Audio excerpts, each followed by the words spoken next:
confused us quite a bit, but a fantastic achievement for him. Hopefully, he's going to be able to win his 400th game and bounce back in this series. All right. We got to start with the draft, because the draft from game one, I feel like teams that are struggling really, they come in with a specific idea and they don't pay attention to what their opponents are doing sometimes. I think that happened a little bit in game one, where they're like, oh, we're just giving them Karma Ezreal. For what? For our Jarvan? Oh, but this is what we practiced. They need to just do a solid across-the-board draft, not their own thing. Yeah.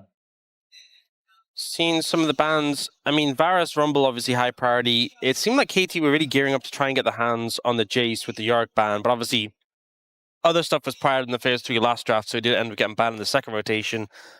DN Supers will just take it away early on. Orianna, Ryze were 2 of the picks that were still, and Nautilus, I think, was some of the big picks that were banned away last time around. They go for the Xin Zhao ban here, though. A lot of these mid lane picks available. Annie, Akali. I mean, Annie's definitely been higher prio, but when we think of like the ban level and first pick level mids, Annie normally doesn't become a first pick until like game 2 or game 3 at the moment. So, what to KT ban? And what is BDD going to get his hands on? Clozer as well. There's Azir, there's Ryze. Listen. There's Orianna. I think that's a good ban, honestly. I think against Pyosik. Yeah, it is. But I think DuDu kind of has to take Orianna here. Yeah. Well, not DuDu, but he's the one picking. DNS has to take Orianna here. And I wonder for KT, because they specifically banned the Lee Sin and not like the Nocturne. Are they going to pick away the Nocturne? You could play like Aurora Nocturne, or you could pick up Nico Nocturne here. I think there's definitely a lot of good stuff that goes with the Nocturne. Yeah. Probably a good idea to take it away. Ryze Nocturne has a lot of global pressure, not exactly the combo we typically see. But I think BDD thinking about the lane matchup. When he played this matchup specifically early in the season against Faker, he was really dominant. So he feels confident playing this 1v1. Now, I imagine if you want to deny the Orianna Nocturne, you're picking it here. It'd be interesting to see if they go in a different direction, though. But no, they will just be denying it. I think especially when you have a Ryze, because playing in a mobile champion into that, it's just guaranteed that they're going to connect the combo onto you. The Lee Sin ban, respect towards Pyosik. The Nocturne pick, respect towards, Orianna Nocturne and DNS's ability to play it. Yeah, so Yunara just going to come in. Yunara, Lulu, with the Orianna as well. A lot of shield, a lot of protection for this hyper carry. And not much opportunity for KT to respond. They only have 1 pick before bans come through, which is difficult because so often you see those combos like Corki Nami. You can't pick them both. You pick one, the other one's going to get banned away. But, as you suggested, there's potential. But instead, they're going to go for the Nautilus, something we saw banned last game. No, they're changing their mind. I think both of them are good. I think there's reasons for both. Yeah. Okay, so a lot of potential to get things done on the map with these 3 picks. Not super amazing lockdown for the Yunara yet, though. I think that's what the Nautilus would offer over this. And obviously, the Nocturne can dive on her and then eventually get the fear going, but you can disengage as the Yunara before it connects. Ryze, again, his CC is a bit conditional and not the longest range, so ultimately, I think a strong core for the DN Super so far. The Neferi banned away from Pyosik, a pick he has absolutely popped off on.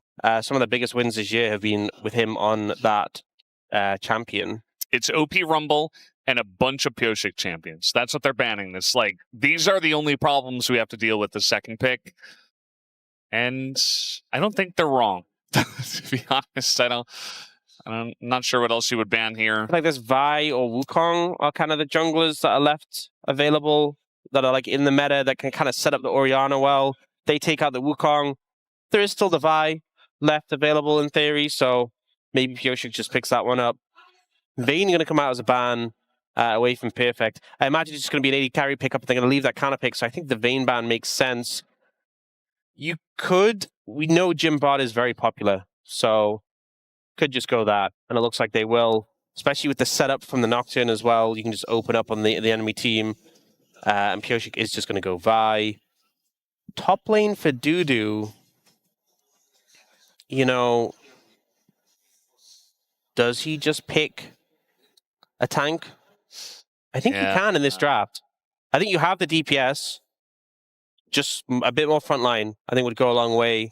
Dusante is a classic. I think it's the right call. Yeah. It's one of the only blinds that you'll have at this point as well, because, you know, Renekton and Gnar were picked, and Jace is banned, so not a lot of choices as we're thinking about Teemo. But I think Gwen... That's just efforts, Hovers. I think Gwen, you know, an extra threat, especially because you don't have the highest DPS AD carry. Toying with some other options. The Henna pick we've seen kind of fall out of favor a little bit, but still played here and there. Obviously, a big threat that has to be dealt with can kind of dive in together. And if you stack up that passive, just creates so much space. But honestly, I feel like DN Supers came out a lot better in this draft. You know, well, not too difficult, to be honest. Yeah. After the last game, jeez. You know, I think there is some comfort with like the Ksante for DuDu, but their composition is pretty straightforward. You know, you have the hyper carry with a lot of shielding, you have the form of engage, you have frontline. It's pretty solid all round. The only concern maybe is that bot lane matchup in the Jhin bot, a little bit weak, but I think, honestly, if they lose this, it's going to be more down to execution than anything, which, to be fair, even in the last game, we weren't big fans of the draft. For a game to be lost that heavily, it's more than just a draft. It's draft and execution. So they've done the first step in this game. We'll see if they can follow up when we get on the Rift. It's got to be better than game one. You know, it's hard to get worse than that one, so at least you can use that as a stepping stone for the next game. As DN Supers, as you already mentioned, a workable draft this time around, and definitely a decent, good go button with the Vi as well. KT Rolster up against DN Supers for game 2.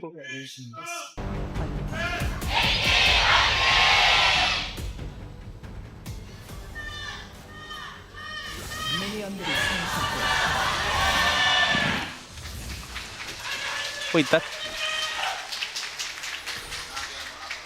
didn't root? How did that not root?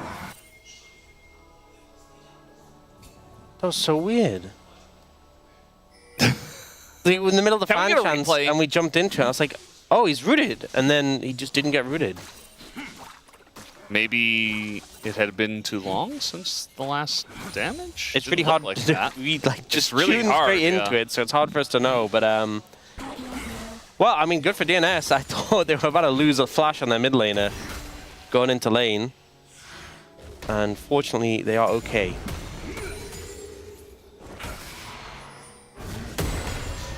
I think perfect with a good choice here. You know, another threat, especially when you've got the Jhin. It's going to feel nice. So that wasn't great from deokdam. Normally the barrier you can use to trade the tempo trades, that's fine. But he did kind of just walk into the stun and then the root. Effort landing some pretty consistent stuns here. Yeah, level 2 though is going to be hit by deokdam and Quantum. To this day, I still want to say deokdam and Peter, or deokdam and Kellen rather. That's like the first thing that comes to my mind whenever I say deokdam. And yet you said deokdam and Peter. Yeah, because I was thinking about, like, you know, the other options that we've seen. Nocturne is behind. Nocturne is level 3. Level 3 gank in the bottom lane. And deokdam says, well, I tried my best, but I'm dead. First blood goes over to Eaming. Well, that's not great for deokdam, for DNS as a whole. Not the start you want. Level 3 Nocturne gank, not the most common thing, but finds a window to loop around there. He saw the blue and then came immediately down. Yeah, I mean, he was so far behind them, it just felt a bit inescapable. Unlike this situation, which feels very escapable. Yes, just walk to the right. And now Cuzz just saw Pyosik in mid. So he says, okay, now I think I can defend my blue, which may have been gone before if I didn't see the buy, but now I know he doesn't have it, so I can come over here and defend it. Okay, so Pyosik really just not getting much out of this. You know, the gank goes bot. You hope to get something on the rest of the map, either steal camps or get a kill. And in the end, you've lost out. Not only did you lose your camps, but you didn't manage to make a counterplay, so... Uh-oh. Yeah, DuDu's gonna flash. Perfect. Not gonna go for it. Says, I'll take the flash, thank you. Yep, patient with it, is wary of cooldowns, and ends up not overstepping, but having a flash advantage is great position already to be in. And it feels like it's still early, but this game is starting to slip away from the DN Supers. Yeah. So Cuzz, he took the blue, and now he's coming down to the Raptors just to find that they will be gone. So he knows that Pyosik went from Scuttle to his Raptors, and now towards the second Scuttle, rather than taking the 2 Scuttles immediately. Oh, it's so scary now. I mean, at least it didn't bin flashes, but if you start to push up again in this lane, you know Bard's just going to set up a portal for a gank. And that's the thing with Bard Jhin, it's so easy to like facilitate a jungler going in for a gank. So we have an explanation about the Jhin W not rooting. He didn't have his W rooted when the damage was done. So it didn't... He didn't have his W leveled. Yeah. Yeah. Isn't that what I... You said that he didn't have his W rooted. Oh, leveled. Yeah, it didn't have his W leveled until after the damage came in, so it didn't give the root marker on Jhin.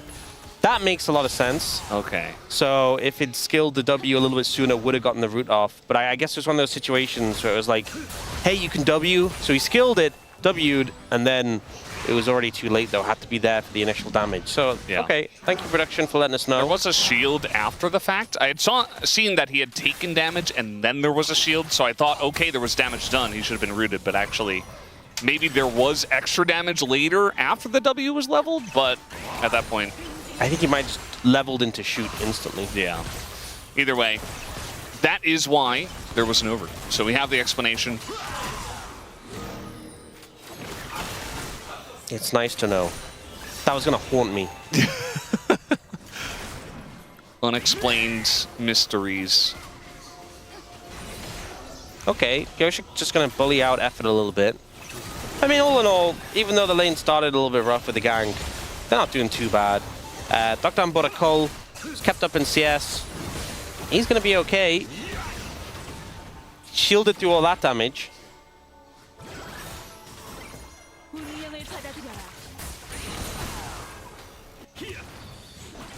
And honestly, aiming effort's struggling in the 2v2 right now. Yeah, I think effort going that aggressive and then finding himself face to face with a jungler as well didn't help in that facet. No, it did not. But they'll just back and they'll get the magical journey along the wall and not really miss anything, so it's not the end of the world. And so now we have an all-out here. Perfect is going to stack that passive. He's continued to go in onto DuDu as there is the Grim Deliverance. And now DuDu's in a bit of trouble as still not able to get him into it. As Perfect flashes the damage and takes him out in a solo kill. That's another solo kill. Perfect was already leading, but another one under his belt. What a split this player has had. DuDu on his signature pick at this point, trying to find the all-in. And I think it was a bit ambitious, right? Because if you don't kill him in time before he stacks the passive, you're going to have to kill him twice. But yeah, the end result is, especially with flash disadvantage, just wasn't able to find the damage, wasn't able to even proc the passive, and Perfect comes out ahead. Yeah, that's the biggest issue, that Perfect just avoids all the damage, so he continues doing his own damage. He's just already so close to having the passive ready. And then also has ult to be able to buy some time, get some healing. We got a fight in mid. They actually paranoid in onto this one. Pyosik, he ults in and gets the flash out of BDD, so a nice little follow-up there. Yeah, a lot of ults burnt there. Shockwave and the Vi ult, so a bit of an attempt on BDD's life. He's able to get away from that one. A defensive Nocturne ult to keep him alive.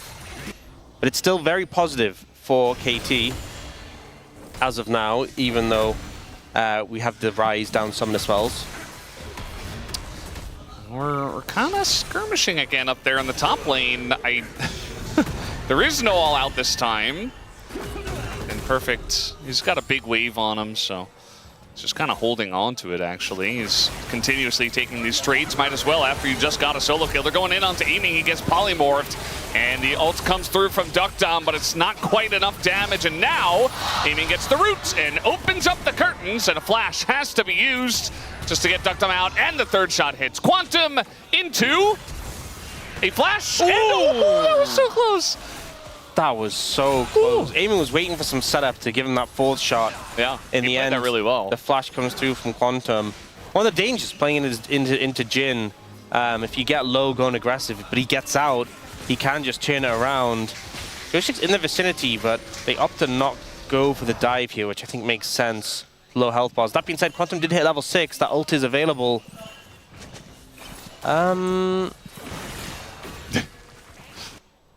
Effort really wants to stop that back. I'm looking at the minimap, he does, actually. There's or no, he does. Picture of how that play happened in the mid lane.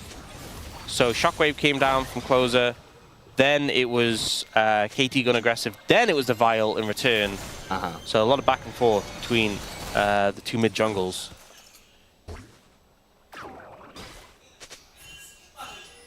Yeah, not able to get a kill either way. Clozer didn't even have to flash. BDD still has his on cooldown, so that's maybe something they could revisit. Again, just any kind of proactivity when you have a Vi. That's really what we want to see. We understand game 1 with the Jarvan. That was I think just not great. Even slightly more proactivity than game 1, I'd be happy with. You know, even if the game isn't successful for DNS, I just want to see them a little bit more lively than what we got from game 1. That one was a bit passive. That's one way to put it. Nocturne's on the bottom side of the map with Paranoia available. Aiming is like desperately trying to start this fight. Yeah, it makes it quite telegraphed, but also it is effectively just putting deokdam in a comfortable position. That being said, the wave's going to push into him, so it's not too much of a problem.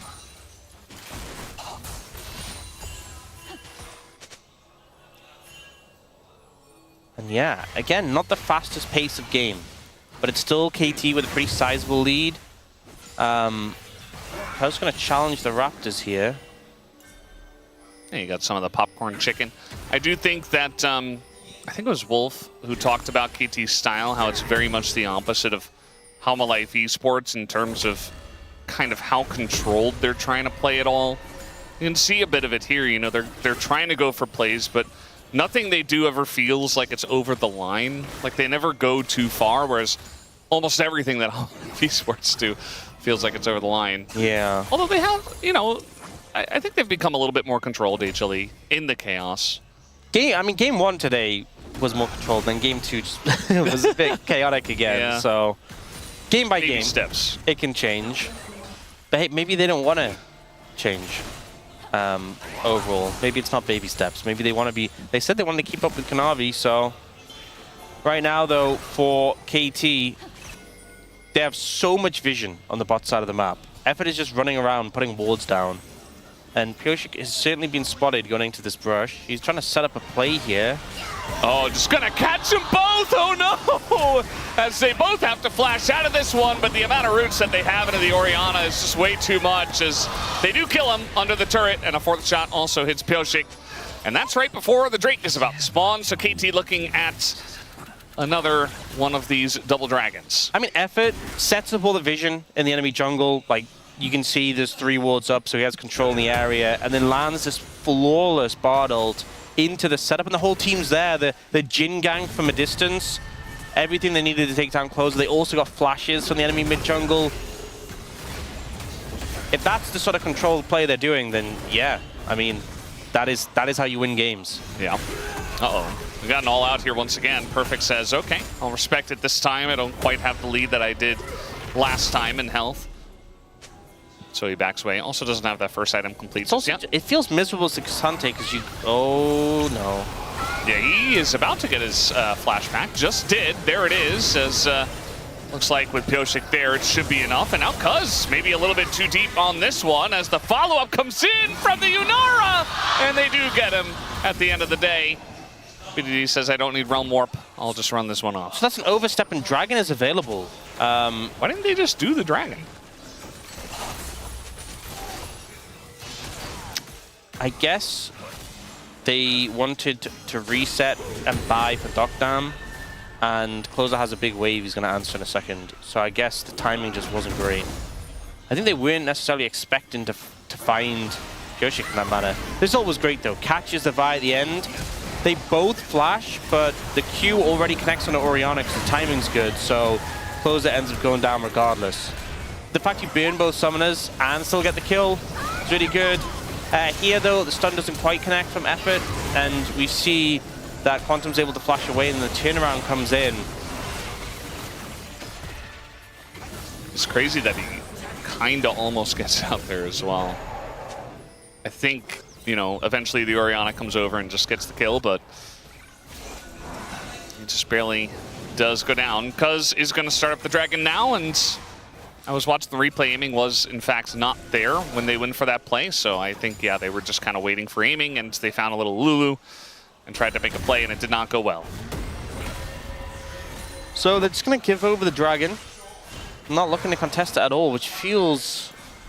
I mean, it obviously delays KT direct. Like, you fight and you lose the fight badly, the game could just be over, but... Tech Soul. Yeah. Oh no. That ult is going to find deokdam as they're just going to blow Quantum out of the water. Wow. They're like, all right, see you later, buddy. Welcome to the LCK. Welcome back to the LCK. I mean, they'll be able to defend the AD carry, but it doesn't feel good, right? You give over the Dragon in interest of not losing a fight now, but then you lose someone immediately after, and you still lose the Dragon. It's a Hextech Soul, so now there's that looming threat.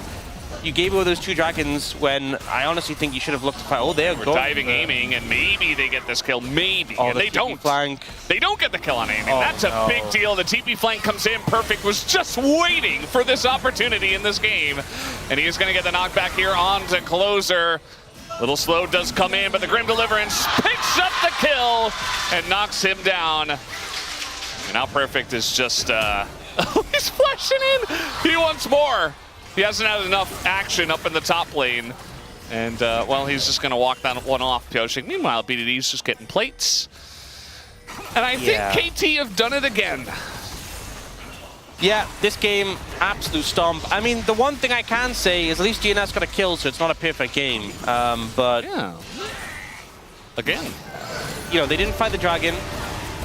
The setup here just means they can easily delete the Lulu. And then so much is invested to defend, and they're like, okay, well, we want to make a proactive play in return then. They go to dive aiming, but don't kill him, he flashes out. Fortunately for them, aiming obviously used his ult in the previous play, doesn't have it, because, man, if he had ult here. Yeah. But even so, like, deokdam is dead. The ult from Perfect gets Clozer. Paranoia comes in, I think was onto deokdam, but yeah, he flashed. He just zips out. Objective bounties are available, so, you know, maybe DNS are playing for those, and at least they have access to them now. That would be pretty funny if there actually was a legitimate strat where it's like, we want to get behind enough. You know, we want to get a losing streak going in TFT terms, and then, like, now our comp really comes online. Yeah. It's better from behind somehow. Yeah. Not a thing. Not a thing, and also not what I think DNS are wanting to do this game. Probably not, yeah. Well. Oh. Yeah, I think game one, you know, there was a lot of things said about the draft. But I like that game 2 draft.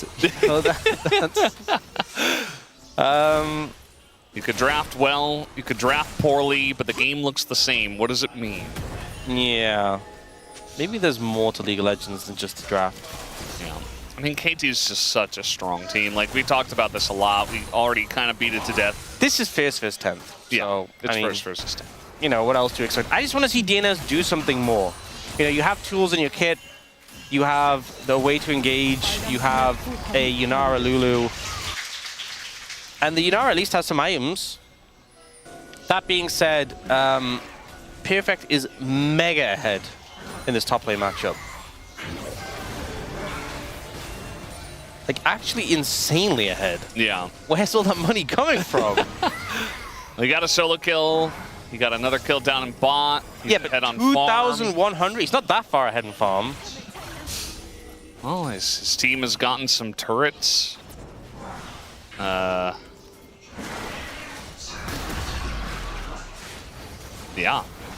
That's pretty much wow. it. Thank you, I think we've figured it out. Have we? I think so. I'm not so sure. Sometimes when players are playing this well, it just kind of feels like they're printing money. I mean, that's true. Oh. Yeah, Pyosik, he vaulted into this one, so he's going to go in onto Effort and die. And also, he had that Tempered Fate onto Clozer. So Clozer's like, I'll help. Nope. Effort says no. As there is the Shockwave to try to delay this onslaught of KT. There's the knockback on Effort. Okay. They got a thing going with Dusante. Yeah, that was nice. Nice little turnaround. You could see they were trying to prep so that aiming could ult, but the window never really opened up. A little bit of an overforce will cost the KT supporter's life, but still fine for KT, I think. 6,100 gold lead. I mean, everyone has a gold lead now, right? It's just... Perfect's gold lead felt very big. Yeah, Pyosik just goes in, but unfortunately Clozer gets ulted at the same time, so they can't even follow up with Shockwave, and then he just died. Like, that would have been a 3-man Shockwave otherwise, which is at least something. And then we get the running away process, and Effort is so low and flashes in to try and stun the Cassante. I mean, I get it, right? When a game is like this, you want to just make the montage clips, but Okay, they're trying to be proactive, okay? I'm not going to take it away from them. We got a TP coming in, okay? They're trying to make a play, but they're just a little bit too far behind, as Perfect is going to Grim Deliverance his way in. But eventually, he does have to back away from this one, as DuDu is on the chase, and no stacked passive for Perfect, as there's the all-out. And there's the kill. Nice little shutdown for Dusante. Okay, so getting something at least, getting a lot of gold for the Cassante. Unfortunately, while this was all happening, third dragon was taken. So, you now have like a 5-minute timer to figure out how you're winning a dragon fight. This was Pyosik finding Perfect and wishing he hadn't. Finding Effort though. All right. Okay. That's a good target. Yeah, he dies pretty quickly. This is good from DN Supers. Keep this up. 5,300 gold is a discrepancy, so I think you need a lot more of those to really sell it. But they're looking for this play onto aiming. There's no cease and desist here for Pyosik, so he kind of just hanging around. They were considering it, and they had Shockwave, so maybe, you know, if you force something, but there's no flash on both of them. It would have been very forced, and I think they made the right call backing away in that case. 4 minutes. You don't have to do the countdown to their death, Aux, okay? I'm like, what are they going to do between then and now that's going to make them win that fight? They've done some good stuff, you know? I thought this game was just going to go the way game one, where they kind of just lose and nothing happens. They don't do anything. This game, they've started to do stuff, so at least they have that going for them. Yeah. DuDu's 2-1-0. He's only 700 gold behind in his lane matchup. He was way further behind before. Yeah. The draft was a better look. The gaming so far has been a better look. It just took getting very far behind in game 2 to actually bring this out of DNS, unfortunately. It's a little bit too little too late. But also better late than never. That is true. Okay, Effort's fishing around the Baron. I think they can kind of just wait. But if they force anything, if they find an angle, then sure go... Okay. Then sure, go ahead. Right now, Effort doesn't have flash, but everyone else does on the side of KT, so you could just blow him up as an easy target, but I think if you get into a fight, you need to be on someone who's more of a threat.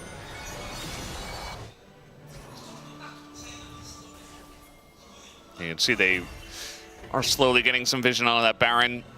I think for KT, you know, there's no real reason to overforce here on this objective specifically. When you know that DNS has to fight for the next one, just clear out some vision, maybe look for some picks, and then make your move a little bit later. Definitely the KT way. I actually found picks with Lulu. Oh, you didn't hear that one? No, I've never heard that one, actually. You've never heard that one? Wow. It's just because you're so original. It's such a classic. Yeah. I just... Such a witty joke. Yeah. It's okay. quite good. You're not even a dad yet. You're already preparing ahead of time. I'm very ready. Yeah. For when the moment comes. Yeah. Now you've said you don't want me to do the countdown. I feel... 1.5 minutes. Oh, now you're taking... Yeah. That's why you wanted me to I stop. didn't want you to do it. You wanted to do it. It's like the only thing that's going on right now. It is pretty fun, right? Yeah? Yeah. 1:20. Okay. Actually, you said that when it was 1:21, you were early. Oh. Step it up, Brendan. I'm just ahead of the curve. The responsibility of the countdown. I'm just a couple seconds ahead of everyone else. Okay? I've just got a better live feed. I'm looking at your screen right now. No. It's the same. No, I'm covering it. It's the yeah, I don't think they need to do Baron. If they want to chunk Cuzz out a bit, then sure, you can tank it a little bit. Looks like a fight might be brewing, though. Yeah, it seems like Pyosik kind of wants to do something, but the vault is over, and there is the temper feed once again onto Clozer as he flashes, but he still gets stunned as, oh, the polymorph is huge, but that is onto Zaahen. And unfortunately, they have a lot of other threats as well while he's regenerating his life. deokdam is also dead, and that was your Yunara, as maybe one shot his DuDu. Nope, not even the one. As now it looks like they'll look for the Baron. Yeah. And should have time to reset and go to the Dragon as well. Well, this fight didn't go so swimmingly. I think they just needed to pick a target and engage, but Clozer ends up getting ulted by the... I think just flash the ult, because look what happens. You get ulted, and then you flash afterwards and get stunned anyway. Just flash the ult in the first place. Next time, I mean, I don't know if there's going to be a next time, but he ends up dying. The engage comes in. Another great stun from Effort onto deokdam means he just gets put in the hole. Yeah. I need DNS to be the fight starters sometimes, and that was not it. I also just think Clozer, you need to flash before the Tempered Fate hits. Yeah. Unfortunately, though, they pick up Baron. KT are going to pick up Soul as well. I don't think DNS can do anything about it, and I think the lessons we're learning from this game will have to be applied to next series. Yeah, most likely. I mean, that was kind of what we were expecting, regardless, as they're trying to actually contest for this one. I mean, you do have to, as it's a little bit too little too late, as that is going to be the ult onto 2. Once again, going to catch the Cassante in the front, but also, importantly, Clozer, who does not have his flash, used it in the last one, inappropriately, as DuDu is going to go down as well. The double kill comes through, and it's all over but the crying at this point. Just the way you said inappropriately. Inappropriate flash usage. Wow. Yeah, I mean, Ryze even has actualizer, so BDD can just one shot. Oh, have they found aiming? They're trying to do a thing! They're doing a oh no, he's alone. Aiming had flash, so. But you know, this is what we were talking about. You gotta make plays to get the flashes out. So now aiming doesn't have flash. Oh, aiming's like, we need to end the game, we need to push up, do things. Cuz it's like, I want to kill the enemy jungler. Yeah. No, he's giving up. It's Effort, though. Effort can't kill him. Oh, no! Just absolutely nukes him. You know what's sad is that aiming still got an assist because of the trap. Otherwise, it would have been a solo kill. Yeah. And how few solo kills do you get as a support? Basically, it doesn't happen. Yeah. Well, this is the end of the game. Not a lot of analyzing to do in this one, unfortunately. I mean, this one he doesn't have flash, but I feel like he just doesn't like playing into Bard. I think Cloze is kind of sick of it. This is so scary that Effort's actually really good at Bard. Like, his mechanics are really on point. Like, all the stuns he's hitting and stuff. It's really good. Will they kill BDD? Yes, they will. It's a lot of gold into deokdam, and they actually do have to respect the Yunara, I think. Although that's the root and the death. Never mind. They don't have to respect anything. 3 levels up, by the way. Yeah. And just the... Oh my god, that damage! Oh my god! He just sat in the polymorph and was just waiting with his 4th shot. Like, give me a guys, give me a moment. Boom. Well, that was a series